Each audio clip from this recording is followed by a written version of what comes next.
Getting a lot of questions recently in regards to why I classify certain groups as cults, specifically recently the LDS, Great Commission churches, and the Seventh-day Adventists. Welcome to People of the Free Gift, where we ground believers in their identity in Christ and equip them to reach those caught in religion.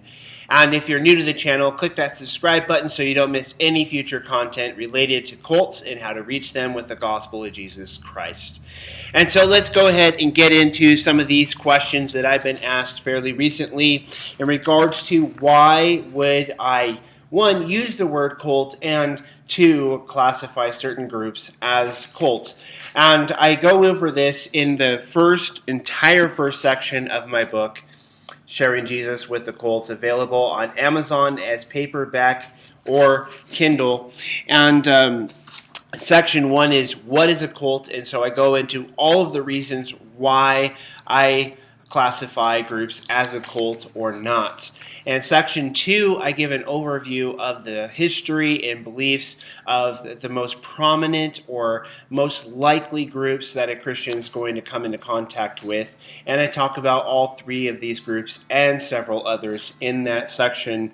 And we're going to be looking at these comments and then looking at what I've talked about in that section as to why I would classify them as a cult. Second, I am a Seventh-day Adventist. We are not a cult, but I have books on cults, such as Kingdom of the Cults by Walter Martin. When it comes to the Seventh-day Adventists in the Great Commission churches, I'm going to admit that those are two groups that I took out of the book, put in the book, took out of the book, put in the book, and before it came out to the final conclusion, yes, these groups practice these things, most specifically mind control practices. And while I appreciate the comments as somebody who was within the group for 4 years and didn't feel like they were in a cult, a lot of people who are in some of the groups that you would most admittedly recognize as being a cult, they would say that I'm not in a cult, okay? So that's not really a good reason to believe that you're not in a cult. Okay, so I'm just going to read some comments from former members of these groups, and in some cases current members. And so here we go with the Seventh-day Adventist group. When I was in 5th grade at Fresno at the Adventist Academy, our teacher told our class that SDA should be identifiable when in public by anyone looking at them.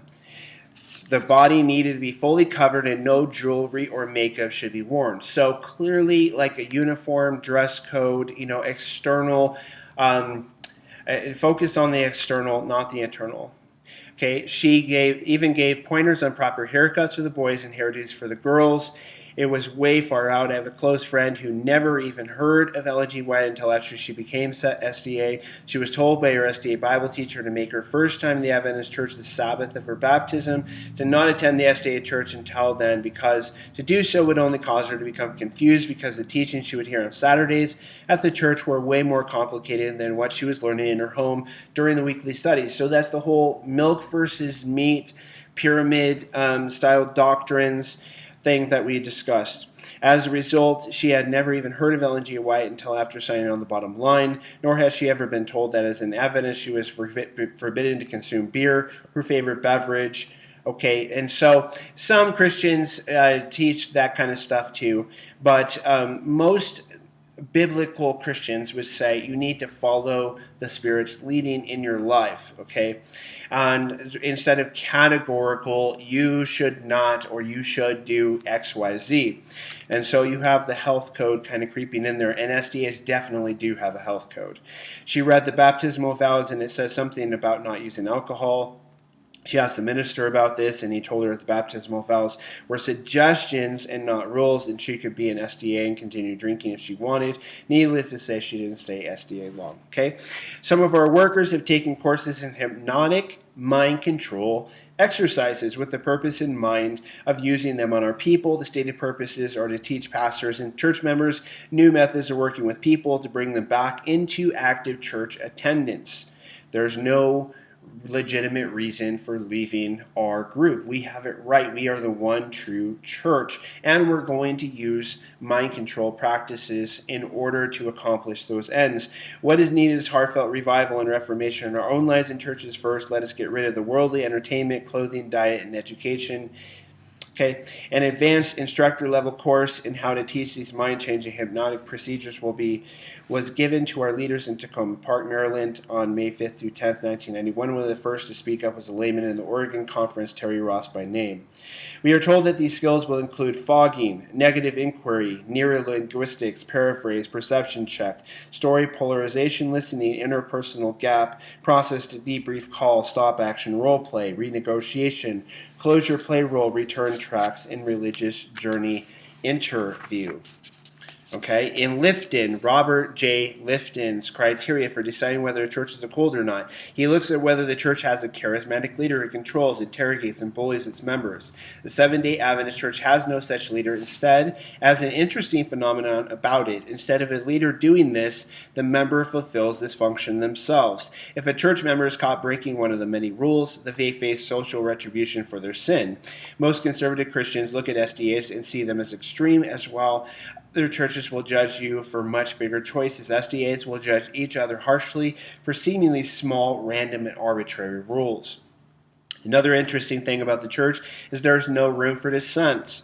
If you choose to keep all the Adventist rules, except you choose to continue to eat ham, the most conservative SDAs would have to declare you sinful, your actions worldly, and your blatant disregard for God's health laws mean God would not save you and you would die the eternal death.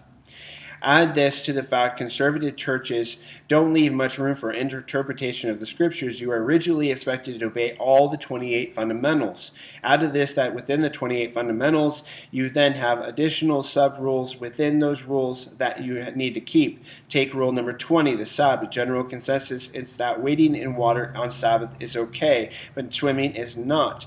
These are unlisted rules and are things you need to pick up from experienced reading. This makes it extremely difficult to keep them all, which means many members live in fear of breaking the rules and live in a constant state of guilt.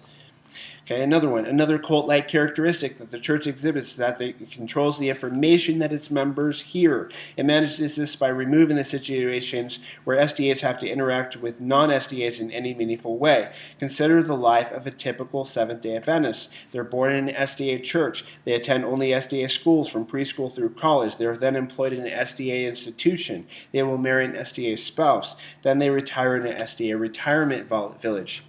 Another one, everything that contradicts the SDA church is planted by Satan. If someone came to me and gave me a good explanation of why the SDA church's theological beliefs didn't make sense, I would be told to be wary of listening to anyone but the church. Satan is deceptive and he can make things seem appealing. It is safest not to go to any other church at all and not to debate these things. I would then be barred from going to the other church meeting. This was not just my experience. Other adults outside my family told me this many times, and Adventists who have left will tell you similar stories. So that is the Seventh-day Adventist Church. So that's the reason why I consider the Seventh-day Adventist, LDS Church, and GCC churches as a cult, as well as all the others that I talk about in my group. But those were the specific questions that I had over the last week or two.